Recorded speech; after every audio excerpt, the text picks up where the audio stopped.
Karena Sampai di situ, stop. Kalau you udah susun, artinya ada di otakmu itu.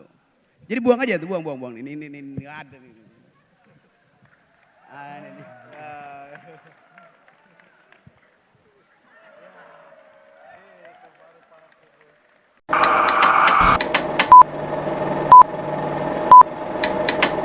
Assalamualaikum warahmatullahi wabarakatuh. Selamat sore semuanya. Pertama-tama marilah kita panjatkan puji syukur kehadirat Tuhan Yang Maha Esa karena limpahan kasih sayangnya sehingga kita bisa berkumpul dalam dialog yang sangat kita tunggu-tunggu di Tanah Malamoy ini dengan tajuk Telaah Demokrasi Konstitusional dalam Sistem Politik serta menjawab tantangan sistem oligarki. Di Tanah Malamoy ini kita akan membahas terkait hal-hal mengenai terkait demokrasi konstitusional dan bagaimana kita menjawab upaya-upaya oligarki yang ingin merubah wajah demokrasi kita. Yang dimana dalam konstitusional kita sudah dijelaskan bahwa kedaulatan adalah di tangan rakyat, bukan di beberapa kelompok-kelompok yang ingin mencari keuntungan untuk memperkaya sistemnya dan merubah wajah dan tatanan demokrasi kita. Kemudian diskusi pada hari ini dilatar belakangi oleh keprihatinan kita terhadap masalah demokrasi kebangsaan kita yang perlahan-lahan mulai tergerus oleh kepentingan oligarki serta ketidakstabilan demokrasi dalam ruang berbangsa dan bernegara kita. Untuk itu dalam diskusi kali ini kita akan membahas tentang demokrasi konstitusional dan bagaimana menghadapi tantangan oligarki yang dapat merubah wajah demokrasi kita. Sekali lagi yang saya ingatkan. Dalam acara dialog ini kami mengundang Kanda Rocky Gerung, atau yang kita kenal sebagai Presiden Akal Sehat, yang dimana berbagai kata-kata dan narasi yang beliau bangun selalu memberikan stigma bahwa ada yang harus diperbaiki dengan pemangku kekuasaan kita, yang mana mereka ini adalah pelaksana amanah demokrasi, yang juga beliau juga adalah seorang akademisi dan intelektual publik Indonesia. Tak lupa juga beliau adalah merupakan salah satu pendiri Setara Institut dan fellow pada Perhimpunan Pendidikan Demokrasi. Izin, Kanda. Kemudian yang menemani Bung Rocky Gerung ataupun Kakanda Rocky Gerung dan juga menjadi narasumber dalam dialog ini adalah salah satu akademik yang paling kami nanti-nantikan narasinya mengenai reformulasi peraturan, yaitu Dekan Universitas Muhammadiyah Sorong, Kakanda Alwiya Sakti Ramadan Syah Rakia. Yang perlu diketahui oleh para audiens, beliau ini berhasil meraih gelar doktornya di bidang hukum tata negara pada program studi Doktor Ilmu Hukum Pascasarjana Universitas Muslim Indonesia. Maaf. Kemudian nantinya beliau berdua akan menyampaikan materi serta berdialektika tentang sistem demokrasi konstitusional terhadap sistem politik serta upaya menjawab tantangan oligarki pada dialog hari ini. Tidak lupa juga saya Hairul Raha selaku moderator hari ini akan memandu, memprovokasi dan menjadi pengantar terciptanya argumentasi-argumentasi hukum dalam forum yang luar biasa ini. Adapun tidak mengurangi rasa hormat saya persilahkan kepada Kakanda berdua untuk kita sama-sama saling sharing dan juga memberikan pemahaman demokrasi konstitusional dan bagaimana solusi-solusi untuk menjawab tantangan menghadapi sistem-sistem yang kita ketahui bersama bahwa demokrasi kita terancam dengan sistem oligarki pada saat ini. Saya langsung saja, saya ingin menanyakan kepada Bung Rocky Gerung. Izin. Ini saya agak sedikit gugup sebenarnya karena Bung Rocky ini selalu tampil di TV, tampil di berita dengan narasi-narasi dan stigmanya yang konstruktif membangun pemikiran-pemikiran akal sehat. Sehingga kita yang sivitas akademika hukum itu juga sedikit gugup nih. Bertanya ke Bung Rocky nanti takutnya ditanya balik dengan pernyataan-pernyataan akal sehatnya begitu. Takutnya moderatornya akalnya agak sakit, jadi dibenarkan sehingga sehat kembali gitu. Jadi menurut Bung Rocky, demokrasi yang berada di Indonesia pada saat ini apakah telah berjalan sesuai dengan apa yang diharapkan dan telah berjalan dengan baik? Bila mana secara pelaksanaan yang ada di masyarakat adalah keadaannya semakin dipersulit, maupun ketika melakukan pencegahan akan mendapatkan sebuah cegahan yang berasal dari pihak lainnya. Sehingga ketika dilaksanakan sebuah pemilihan, kepala pemerintahan yang dimana berasal dari independen akan selalu dipersulit. Kita lihat realitasnya seperti di daerah otonom seperti ini, Papua Barat. Yang di 2019 kita tahunya ada beberapa pemilu kepala daerah atau pemilihan kepala daerah yang di mana berbagai macam sistem yang diterapkan oleh KPU dan Bawaslu dan berbagai item-item pelaksana demokrasi kita. Kita diperhadapkan dengan dua pilihan. Satu, keterwakilan daripada kelompok-kelompok yang mengatasnamakan partai, dan satu kelompoknya mengatasnamakan kedaulatan yang diberikan label dengan kota kosong, paroki. Maka oleh sebab itu saya ingin bertanya kepada Pak Rocky, menurut Bung Rocky, demokrasi yang berada di Indonesia pada saat ini apakah telah berjalan sesuai dengan harapan daripada founding fathers kita? Ataupun juga harapan daripada Stat Fundamental Norum yang dijelaskan di pasal 1 ayat 2 bahwa kedaulatan di tangan rakyat. Apakah benar kedaulatan kita berada di tangan rakyat atau seperti apa, Bung Rocky? Apa bedanya pertanyaanmu yang kau baca dan pertanyaan yang kau ucapkan tanpa membaca? Apa bedanya? Perbedaan antara itu ya mungkin narasi ini saya sudah susun dari rumah. Karena Sampai saya di situ, stop. Kalau you udah susun artinya ada di otakmu tuh. Jadi buang aja tuh, buang. Ini nggak ada nih. Ini.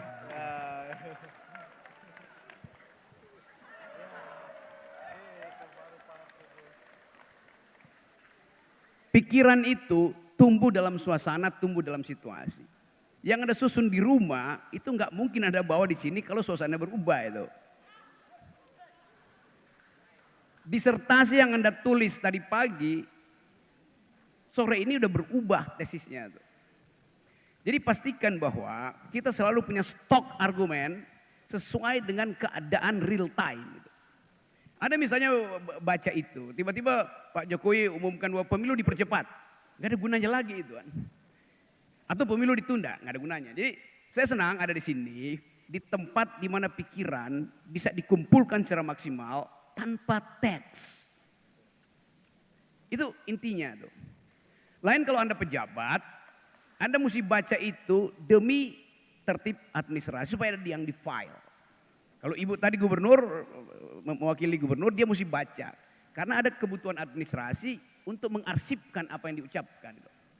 Tapi ini adalah forum bebas, kita intelektual. Dan saya tahu bahwa tadi semua yang bicara atas nama Permai mengatakan bahwa ini bukan forum demonstrasi, ini forum dialog. Gitu. Jadi saya tahu bahwa saya ada di dalam suasana di mana pikiran hanya disebut pikiran kalau ada pikiran yang menandinginya tuh. Kalau pikiran saya Anda nggak ganggu, itu artinya saya lagi berdoa. Anda nggak boleh ganggu orang berdoa itu. Jadi itu bedanya itu pikiran dan berpikir dan berdoa. Oke, saya dapat poin dia. Dia mempertanyakan apakah dalil kedaulatan rakyat itu sudah berlaku maksimal atau belum di Indonesia? Satu, apakah konstitusi jadi arahan kita untuk mempersoalkan demokrasi atau ada arahan lain, yaitu arahan oligarki? Kan cuma dua itu substansinya kan. Oke. Jadi ini bukan saya ganggu Anda, supaya kita mulai dengan satu kepastian bahwa yang diberi Tuhan pada kita adalah pikiran. Harta itu tidak diberi Tuhan, karena itu ada orang yang merampas harta. Kalau pikiran nggak mungkin dirampas. Jadi kalau kita kehilangan kemampuan berpikir, artinya kita tidak memanfaatkan apa yang diberi Tuhan pada kita, itu akal pikiran dari awal. Di dalam riset, manusia itu dikasih 100% otak, yang dia pakai paling maksimal 14%. Gitu. Jadi kalau Anda hanya pakai 14%, Anda pasti masuk neraka semua tuh. Karena Tuhan kasih 100, kenapa cuma 14% yang dipakai tuh. Oke. Yang sisanya apa? Sisanya adalah ditulis enggak. Itu soal lain tuh. Jadi sekali lagi saya balik pada poin tadi itu, bahwa konstitusionalisme adalah ide yang di awal tahun 1500 dimaksudkan sebagai prinsip untuk menghalangi kekuasaan raja. Itu ide pertama dari konstitusi yang ditulis oleh orang semacam François Hotman. Judulnya Franco-Gallia. Buku klasik yang gak pernah dibaca oleh anggota DPR atau kabinet. Apa itu konstitusi? Konstitusi bahkan dia sebut konstitusi adalah hak untuk membunuh raja. Ngeri sekali pada waktu itu. Tetapi kita tahu sekarang membunuh raja itu adalah kriminal. Tetapi itulah kira-kira 500 tahun yang lalu yang dimaksudkan dengan konstitusionalisme. Nah kalau kita rumuskan tema itu dalam peradaban sekarang, konstitusi artinya hak rakyat untuk membatasi kekuasaan penguasa. Itu intinya. Yang dalam bentuk yang 500 tahun lalu membatasinya dengan memenggal kepala raja. Jadi kita pahami itu, konstitusi dimaksudkan untuk membatasi kekuasaan presiden. Bukan untuk memperpanjang. Nah itu sifat yang mesti kita pahami dari awal, bahwa kalau kita berkonstitusi artinya kita ingin ada perubahan politik secara rutin. Supaya tidak terjadi absolutisme. Begitu terjadi absolutisme nggak mungkin ada yang kita sebut kompetisi sehat atau sirkulasi elit. Itu dasarnya tuh pertama. Jadi konstitusi adalah isinya adalah aturan-aturan untuk membatasi, bukan untuk memperpanjang. Yang sekarang lagi dibicarakan perpanjang kekuasaan, nggak bisa. Justru untuk membatasi, untuk menghalangi kekuasaan menjadi absolut. Karena dalam dalil power tends to corrupt and absolute power corrupt absolutely. Jadi demi itu sebetulnya. Nah sekarang soal yang kedua, keterangan yang kedua, sovereignty, kedaulatan rakyat. Di mana kedaulatan rakyat itu berada? Pada DPR? Enggak. Pada kita. Kedaulatan itu enggak pernah kita serahkan pada DPR yang bahkan mewakili kita. Sebab itu satu-satunya penanda bahwa kita warga negara, kita berdaulat. Kalau kedaulatan saya serahkan pada anggota DPR, saya kehilangan kedaulatan. Lalu bagaimana saya mengkritik dia kalau saya enggak berdaulat? Bagaimana saya recall dia? Bagaimana saya menghukum dia? Jadi kedaulatan itu tidak pernah diserahkan pada DPR. Yang kacau di benak kita, DPR selalu klaim kami mewakili kedaulatan rakyat. Enggak ada. Anda hanya mewakili kepentingan politik kita 5 tahunan. Sementara kedaulatan itu melekat pada saya seumur hidup saya. Jadi filosofi itu yang seringkali tidak diajarkan di Fakultas Hukum. Tetapi kalau kita baca seluruh diskurs modern tentang yang disebut people sovereignty, itu artinya sekali lagi kita tidak pernah menyerahkan kedaulatan itu pada anggota DPR. Juga pada presiden, kita nggak serahkan kedaulatan pada presiden. Juga pada hakim, kita nggak serahkan itu pada hakim. Karena itu inti dari republik. Respublika artinya urusan publik ditangani melalui prinsip rakyatlah yang berdaulat. Nah, kenapa akhirnya kedaulatan itu seringkali merosot nilainya? Karena ada feodalisme, karena ada oligarki, karena ada amplop, karena ada tekanan. Jadi supaya kedaulatan itu betul-betul kita resapi sebagai hak warga negara, harus ada politik oposisi. Jadi kedaulatan rakyat itu dimanifestasikan ke dalam politik oposisi, bukan ke dalam politik parlemen itu. Yang diwakili oleh parlemen adalah mayoritarianism. Itu kuantitas politik. PDIP menang maka dia mewakili mayoritas rakyat Indonesia, bukan kedaulatan rakyat Indonesia. Golkar menang dia mewakili mayoritas pemilih Indonesia, bukan kedaulatan rakyat. Jadi kedaulatan rakyat itu tidak boleh dikuantifikasi. Itu intinya tuh. Dia adalah kualitas utama kita untuk mempersoalkan kekuasaan. Kalau kedaulatan itu dikuantifikasi, maka dia segera jadi statistik. Siapa yang menang banyak, dia memiliki kedaulatan. Lalu yang kalah nggak punya kedaulatan. Jadi logika itu yang sering saya terangkan tuh. Itu poin pertama. Yang berikut adalah keadaan kita hari ini. Representasi dari kedaulatan rakyat itu. Saya tahu bahwa di Papua mungkin pejabat-pejabat gubernur udah masuk di sini. Yang diangkat oleh presiden melalui keputusan Menteri Mendagri itu. Hal yang sebetulnya saya pertanyakan terus. Kalau misalnya dianggap bahwa pejabat itu kedudukannya sementara atau darurat, maka pertanyaannya dia dapat legitimasi dari siapa untuk memimpin Papua, memimpin Aceh, memimpin Jawa Barat, memimpin Jawa Timur di dalam kondisi yang belum ada pemilunya. Jadi namanya problem legitimasi. Boleh nggak ada pejabat sementara? Boleh. Berapa lama? 2 minggu, oke. 2 bulan, oke. Tapi kalau 2,5 tahun, artinya separuh dari tahun pemilu. Artinya pejabat yang bersangkutan tidak mungkin mempertanggungjawabkan setengah dari tahun pemilu dan setengah tentu pada DPR. Karena dia diangkat oleh presiden. Jadi dia akan memihak pada kekuasaan, dia tidak memihak pada rakyat. Dia nggak bertanggung jawab pada rakyat.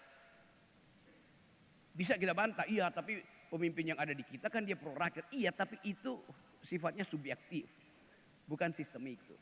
Jadi tidak boleh, bahkan di dalam konstitusi, semua pejabat publik harus dipilih secara demokratis. Penunjukan itu bukan demokratis. Boleh nggak penunjukan? Boleh. Kalau ada kedaruratan. Berapa lama kedaruratan itu? Dan terangkan apa alasan kedaruratan.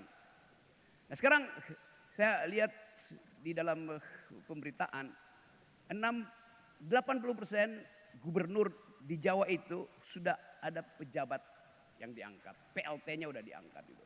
Artinya 80% rakyat Jawa dikuasai oleh kepentingan presiden. Logikanya begitu. Boleh dibantah? Boleh. Di Indonesia 60% sudah diangkat oleh presiden. Jadi buat apa lagi ada pemilu kalau udah diangkat? Dengan kata lain, kalau ada pemilu sekarang, suara itu dengan sendirinya dikendalikan oleh eksekutif melalui pejabat-pejabat yang diangkat. Kalau Anda saya angkat, Anda pasti ingin balas jasa pada saya. Itu logikanya tuh, bukan pada rakyat. Jadi kalau saya kasih kritik, demi akal sehat, saya tidak benci pada pemerintah. Yang seringkali diucapkan Rocky Gerung membenci pemerintah, enggak. Saya mengajar di Lemhanas, lembaga pemerintah. Saya mengajar di Sespimti Polri di Bandung. Saya mengajar di Seskogap TNI. Masa saya benci pemerintah? Yang saya kritik adalah kebijakan yang tidak demokratis. Jadi hanya demi kepentingan akademi. Saya nggak punya kepentingan apa-apa. Saya bukan anggota partai politik. Dan saya nggak punya niat untuk masuk di dalam politik. Saya terseret dalam politik karena diminta untuk berkomentar. Padahal hidup saya itu 15 tahun saya ngajar di UI. Sebagian besar hidup saya itu ada di hutan, di gunung. Saya pendaki gunung tuh. Saya udah naik gunung seluruh dunia. Gunung es di Himalaya, gunung es di Rusia, di Eropa tuh. Di Indonesia saya udah naik semua gunung di situ. Satu-satunya gunung yang menipu saya adalah Gunung Siklop. Yang ada di depan Bandara Sentani. Satu waktu saya turun di Bandara Sentani. Terus ada orang nantangin, "Bang, bisa nggak naik gunung itu?" Saya bilang, gunung ini paling nggak sampai 2000 meter. Berapa lama bang bisa? Paling 3 jam lah saya naik gunung itu kan. Saya angkuh mengatakan itu bisa saya naiki dalam tinggi. Ternyata saya naik gunung itu selama 15 jam. Baru saya tobat. Karena ternyata itu nggak ada jalur, mesti merangka akar. Tapi itu menunjukkan bahwa ada sesuatu yang kadang-kala kita salah antisipasi. Saya cuma lihat tingginya itu. Padahal jalan ke arah itu sebelah jurang, ini ada ular di situ tuh, itu pohon yang udah rapuh tuh. Tapi itulah kehidupan, hal-hal yang kadang-kala kita anggap sepele, padahal itu tantangan. Demikian juga dalam demokrasi. Kita anggap sepele bahwa pejabat gubernur, pejabat wali kota diangkat oleh presiden. Kita anggap itu sepele, padahal itu sangat esensial bagi pertanggungjawaban demokratis. Jadi itu poin pertama tuh. Yang terakhir mungkin sekedar untuk menerangkan bahwa ada kecepatan saya untuk melihat apa yang sedang berlangsung di Papua itu. Karena Papua bukan sekedar orang mau tagih seberapa banyak Jakarta memberi bantuan atau dana-dana khusus itu. Dan seberapa banyak dia menghasilkan SDM. Itu problem. Tapi lebih dari itu, Papua ada di dalam kacamata pemain-pemain internasional. Entah itu financial market yang berupaya untuk cari keuntungan dari sumber alam Papua. Dan pemain politik global yang berupaya untuk memantau apakah stabilitas Papua bisa diukur untuk menjamin stabilitas di Indo-Pasifik